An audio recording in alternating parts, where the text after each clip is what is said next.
नमस्कार मेरे प्यारे पढ़ाकू, स्वागत है आपका द पढ़ाकू पर। मेरा नाम है बबीता अहीर और आज हम पढ़ने वाले भारत की नदियों के सबसे महत्वपूर्ण प्रश्न।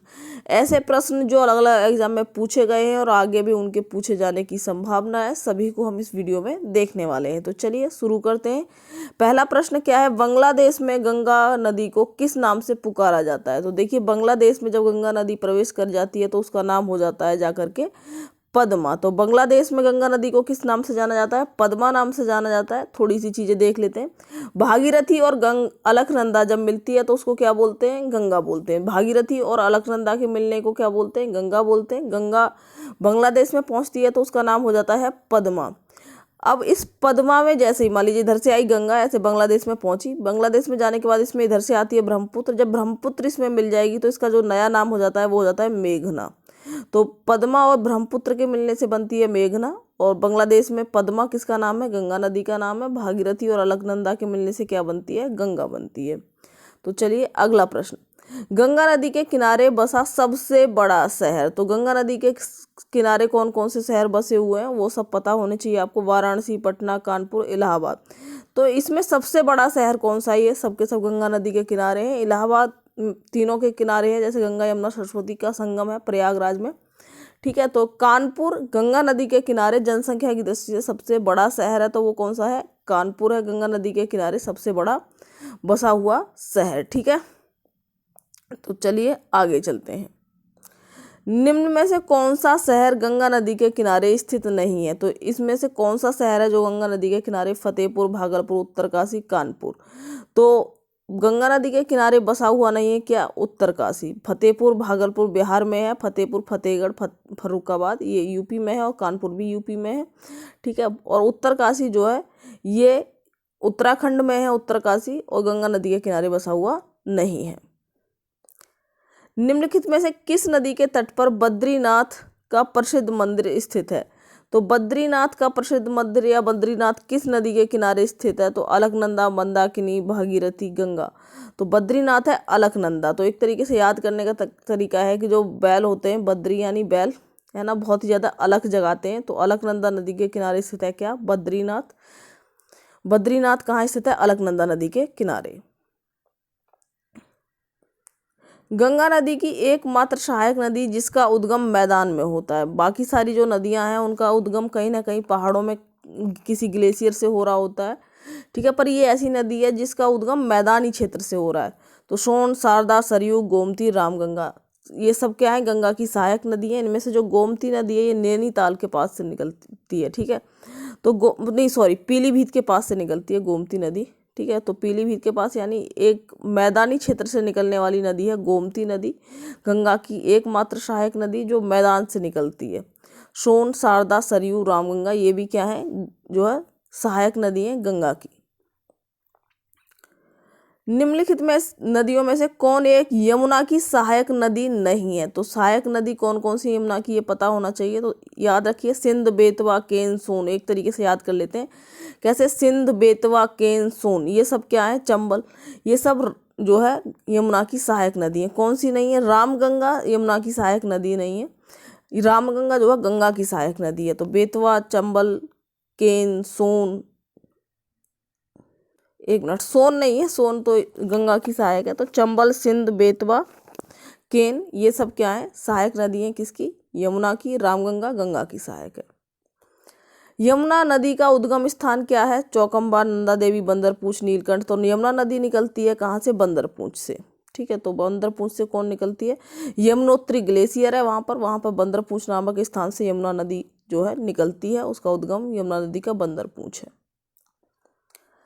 निम्नलिखित में से कौन सी नदी यमुना में नहीं मिलती? केन, सोन, चंबल, बेतवा। तो सोन नदी जो है गंगा की सहायक नदी है और एकमात्र ऐसी नदी है जो कि दक्षिण से उत्तर की ओर बहती है। यानी उत्तर की ओर बहने वाली एकमात्र जो गंगा की सहायक नदी है वो कौन सी है? सोन नदी है। अमरकंटक के पहाड़ से निकलती है। ठीक है, तो सोन नदी गंगा की सहायक है, बाकी सब ये यमुना की सहायक है। इनमें से गंगा की कौन सी सहायक नदी उत्तर वाहिनी है? अभी मैंने आपको बताया था कि उत्तर की ओर बहने वाली गंगा की एकमात्र सहायक नदी कोसी, सोन, घाघरा, गंडक। तो वो क्या है? सोन नदी है। कहाँ से निकलती है? अमरकंटक से, ऐसे करके जो है अमरकंटक से उत्तर की ओर बहने वाली सोन नदी। ठीक है। कोसी नदी को बिहार का शोक कहा जाता है। घाघरा गंडक ये भी जो है गंगा की सहायक है। मानस नदी किस नदी की उपनदी है, यानी किस नदी की सहायक नदी है? मानस नदी। ठीक है, तो मानस नदी किसकी सहायक नदी है? गोदावरी, कृष्णा, महानदी, ब्रह्मपुत्र। तो मानस नदी ब्रह्मपुत्र की एक सहायक नदी है। तो मानस नदी ब्रह्मपुत्र की सहायक नदी है। ठीक है, लोहित ब्रह्मपुत्र की सहायक नदी है, लोहित नदी भी। ब्रह्मपुत्र को तिब्बत में क्या कहा जाता है? सांगपो कहा जाता है ब्रह्मपुत्र को तिब्बत में। जैसे ये भारत में आती है इसका नाम ब्रह्मपुत्र हो जाता है। ठीक है, मानस नदी इसकी सहायक है, लोहित भी इसकी सहायक नदी है। तिब्बत में मानसरोवर झील के पास से जिस नदी का स्रोत है वह कौन सी है? यानी मानसरोवर झील के आसपास से कौन कौन सी नदियां निकलती हैं? ब्रह्मपुत्र, सिंधु, सतलज या उपर्युक्त सभी। तो देखिए, मानसरोवर झील के आसपास से ब्रह्मपुत्र भी निकलती है, सिंधु भी निकलती है, सतलज भी निकलती है। ठीक है, तो गंगा जो है ब्रह्मपुत्र की सहायक नदी है सतलज नदी। इसका उद्गम स्थल भी भारत से बाहर है, ये प्रश्न भी पूछा जाता है। सिंधु और ब्रह्मपुत्र ये तो दोनों ही भारत से बाहर निकलती ही हैं। ठीक है, ब्रह्मपुत्र नदी को सांगपो कहा जाता है। कहाँ? तिब्बत में। भारत में इसकी सहायक नदी मैंने बताई थी अभी, मानस है, लोहित है, वो ब्रह्मपुत्र की सहायक नदियाँ हैं दोनों। सतलज नदी, ये तीनों की तीनों नदियाँ भारत के बाहर से निकलती हैं। कहाँ से निकलती हैं? मानसरोवर झील के पास से निकलती हैं। ब्रह्मपुत्र नदी तिब्बत में किस नाम से जानी जाती है? तो ब्रह्मपुत्र नदी तिब्बत में किस नाम से जानी जाती है? तो सांगपो नाम से जानी जाती है। कहाँ पर? तिब्बत में जानी जाती है। पद्मा मैंने बताया था, बांग्लादेश में गंगा का नाम है क्या? पद्मा। पद्मा नदी में जब ब्रह्मपुत्र नदी मिल जाती है तो नाम बन जाता है किसका? मेघना। ठीक है, तो ये कौन है? गंगा नदी है। ब्रह्मपुत्र नदी का बहाव क्षेत्र क्या है? तिब्बत, बांग्लादेश, भारत, तिब्बत, भारत, चीन, बांग्लादेश, तिब्बत, भारत, पाकिस्तान, बांग्लादेश, सिक्किम। तो देखिए, जो ब्रह्मपुत्र नदी है वो तीन उससे ही बहती है। पहले तिब्बत से निकलती है, तिब्बत में इसका नाम क्या है? सांगपो। उसके बाद भारत में आकर के ब्रह्मपुत्र बन जाती है। उसके बाद बांग्लादेश में जाकर के गंगा नदी में मिलकर के क्या बन जाती है? मेघना बन जाती है। और फिर जाकर के लास्ट में सुंदरवन डेल्टा बनाती है, जो कि एक विश्व का सबसे बड़ा डेल्टा है। ठीक है, तो सुंदरवन डेल्टा गंगा नदी का और ब्रह्मपुत्र दोनों का संयुक्त रूप से डेल्टा है। ठीक है, तो तीन देशों में बहेगी, तिब्बत से निकलेगी, भारत में बहेगी, फिर बांग्लादेश में बहेगी, लास्ट में समुद्र में मिल जाती है। निम्नलिखित में से कौन सी एक नदी डेल्टा का निर्माण नहीं करती है? देखिए, डेल्टा का निर्माण कौन सी नदियां करती हैं? जो नदियां हिमालय क्षेत्र से आएंगी, यानी अपने साथ मिट्टी लेकर के आएंगी, मिट्टी जमा देंगी, उसी को क्या बोलेंगे? हम डेल्टा बोलेंगे। पर कुछ नदियां ऐसी हैं जिनकी जो बहाव क्षेत्र है वो जो है पहाड़ों में है, कह सकते हैं, यानी पत्थरों के बीच से बहती है, बहुत ज़्यादा मिट्टी नहीं है उसमें। तो वो कौन सी नदी है? महानदी, नर्मदा, गोदावरी, कावेरी। तो नर्मदा और ताप्ती ये दोनों नदियां ऐसी हैं जो है भ्रंश की उसमें बहती हैं, और इसमें क्या है कि मिट्टी ज़्यादा नहीं होती, इसलिए डेल्टा का निर्माण नहीं करती, एस्चुरी का निर्माण करती हैं। ठीक है, यानी सिंपली जा करके मिल जाती है अरब सागर में नर्मदा नदी, यानी डेल्टा नहीं बनाती, क्योंकि इसके पास बहुत ज़्यादा गाद या मिट्टी नहीं होती है। तो नर्मदा, ताप्ती डेल्टा नहीं बनाती है, भ्रंश घाटी में बहने वाली नदियाँ हैं। भ्रंश क्या होता है?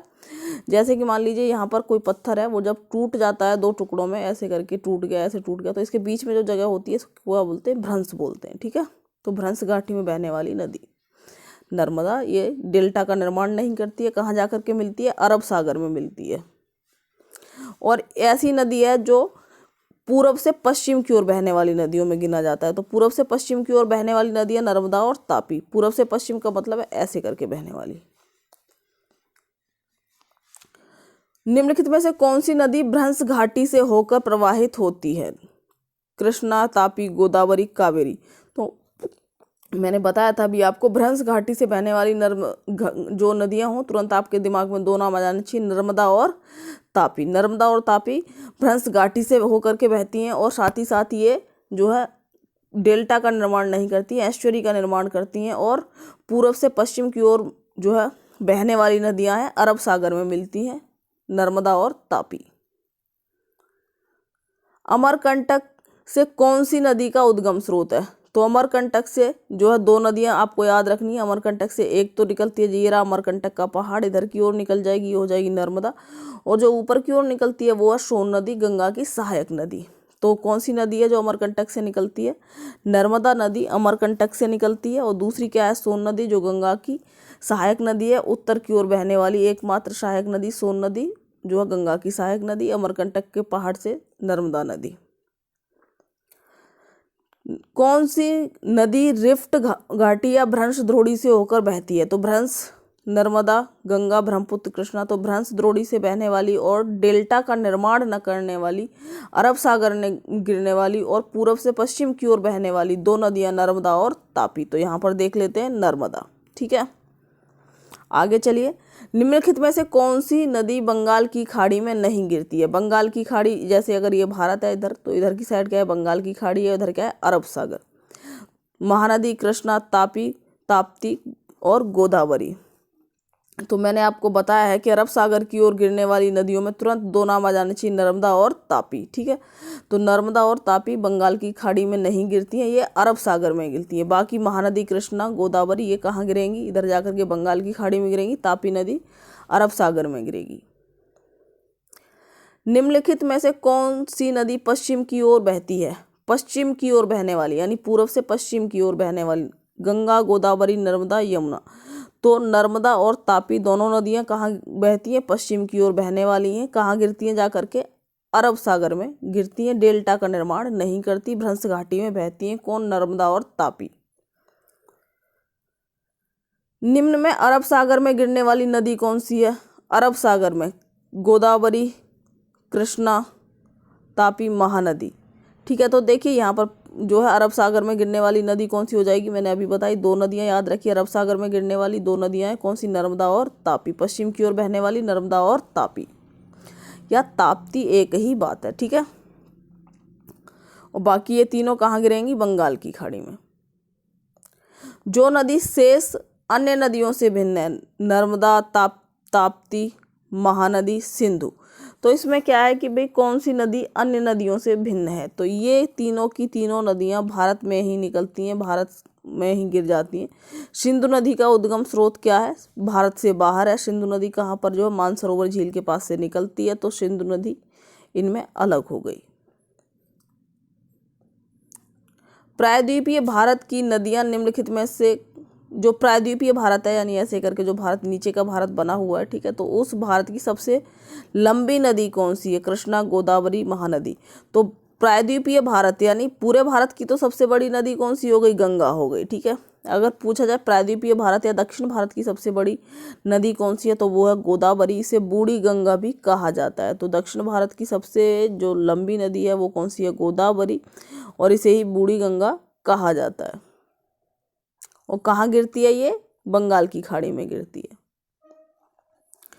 निम्न नदियों में से किसका सर्वाधिक बड़ा जल ग्रहण क्षेत्र है? नर्मदा, गोदावरी, महानदी, कृष्णा। तो मैंने अभी बताया था सबसे बड़ी नदी कौन सी है? गोदावरी।